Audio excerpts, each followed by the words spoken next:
If your goal is to do this,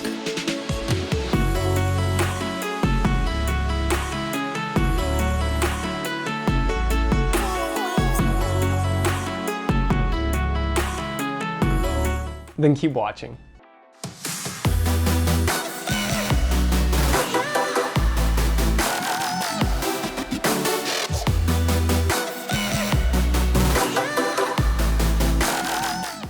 Hey guys, my name is Zach Ferguson, and this channel is all about helping you guys reach your tricking goals. I may not be the best tricker, but hopefully my experience can help you guys become the best.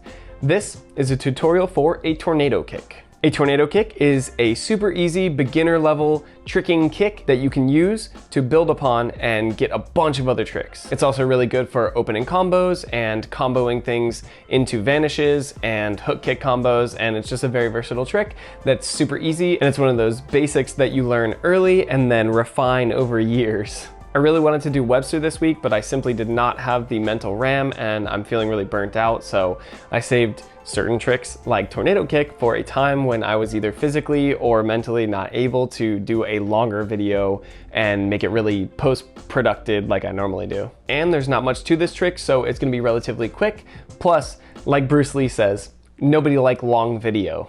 The only prerequisite to this move is a cheat setup and or a round kick, or a front kick, or inside crescent kick. It depends on how you want your tornado to look. We'll go over that later. But for now, I'm gonna teach this with a round kick because I think that is the hardest way. And so if you learn it with a round kick, then you can learn it a lot easier with the other two kicks. So the first step is just gonna be warming up your round kick. What you wanna do for your round kick is chamber, turn sideways by pivoting the bottom foot away from your target, so your toes are facing away from your target, and then you are going to point your toes and just simply do a front kick but sideways. Make sure it's sharp and strong, and you want to kind of pop it out as much as you can and rechamber and not leave it out, because if you do that on your tornado, then it'll slow you down. But really on a tornado kick, it's not going to mess you up that much. It's just for later kicks like cheat 9 and stuff that you want to specifically make sure that it's quick. Either way, it's good to practice that now and build good habits rather than having to learn it later for cheat 9, etc. Then we're going to go over the cheat setup. So the easiest way that I teach cheat setup is I have you start with a target, so face your target, pick whatever you want to kick at, and then you're going to square up to that target. Make sure both feet are facing forward and your pelvis is facing forward, and then you're just gonna step across 180. So if you have a line or something, it can help you to, make sure you know where your spacing is, but basically you just do a 180 turn like a giant fee-fi-fo fum or something. Just be like blocky and step across so that your back is facing your target. Then you look over your shoulder, find your target, and then you put all your weight on your right foot if you twist to your left, and pull that left knee up and turn yourself using that left knee so that your left knee is pointing at the target, but also turning a little farther away from the target so that your pelvis is really facing the target. When you actually cheat, you're probably gonna lift somewhere in between there, so it's gonna be either facing the target / off to the side a bit. So you wanna be able to train it to where your pelvis is facing the target, because anywhere in that window is gonna be best for jumping for your cheat. Then to actually do the cheat, all you're gonna do is step across, do that 180, and then hop and land on your left leg if you twist to your left. Once you know how to do the cheat, all you're gonna do is walk through it really slow and add the round kick. So you're just gonna step across, turn your back to your target, put all your weight on your right foot, lift the knee, and then you're just going to put the other foot down and round kick. Make sure it's snappy and powerful and pointed toes.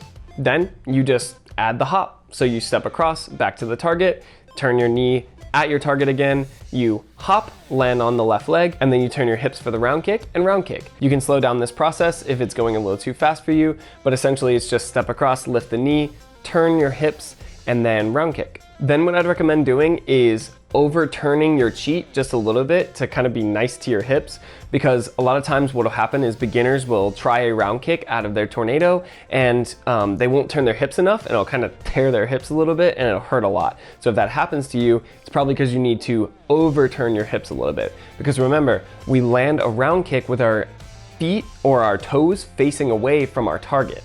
So make sure that you are turning all the way. What you want to do is do the cheat setup, get in the air and get some good float, and kind of like overspin. It kind of feels like doing a calypso or a rise or something. You're like going up, turning your hip, turning it all the way away from the target, but kind of keeping your right hip kind of still facing the target a little bit, for a second and then turn away from it with your momentum. So you kind of want to like lift that leg and overturn away like you're trying to twist, but then keep your hips kind of open a little bit so that you are primed for an actual round kick with your hips.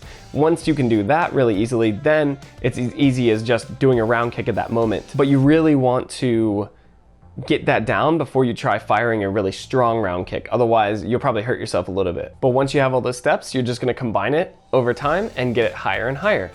You can do this by either just naturally kicking higher, or you can pick a target on the wall or kick something and make that target higher and higher over time.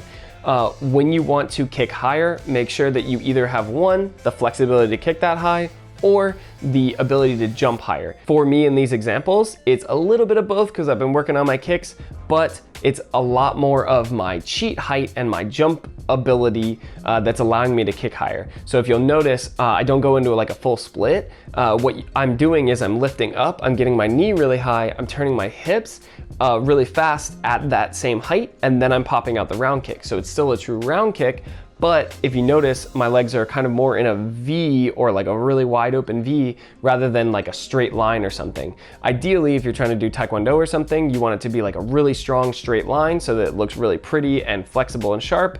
But for tricking purposes, you don't need it super, super wide. If you want to be a kick monster, definitely get it like really long and straight though.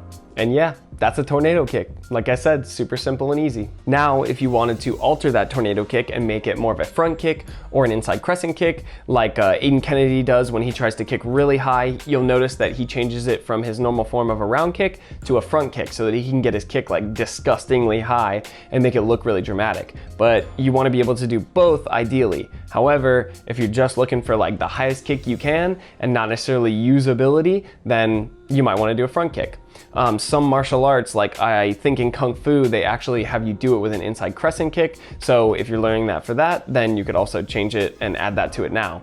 But essentially, for a front kick and an inside crescent kick, your hips do not have to turn as much at all. You can just do the cheat and not even turn at all and just kind of switch legs, and your pelvis is still facing at your target, and then you just pop that kick out really quick, or you just inside crescent that kick, all while still facing your target with your chest and your pelvis. So it makes it a lot easier, like I said. That's why I said it's easier to learn it with a round kick first, because the round kick is harder, and then learn it with the front kick or inside crescent kick. But yeah, my summer schedule is gonna be pretty tight, so I'll probably do a few more shorter videos like this, just throw in random things just to make sure that I can upload for you guys. But I will have other tricks coming out. Like I said, I already have Webster and Ariel all filmed. I just need to film this talking portion of it and edit it, but editing takes a really long time for me right now. I'm trying to get a new computer soon so that it's a lot faster of a process. But for now, I'm trying to get ahead on videos so that I can do my more in-depth edits that I normally do. So hopefully that helped you get or improve your tornado kick.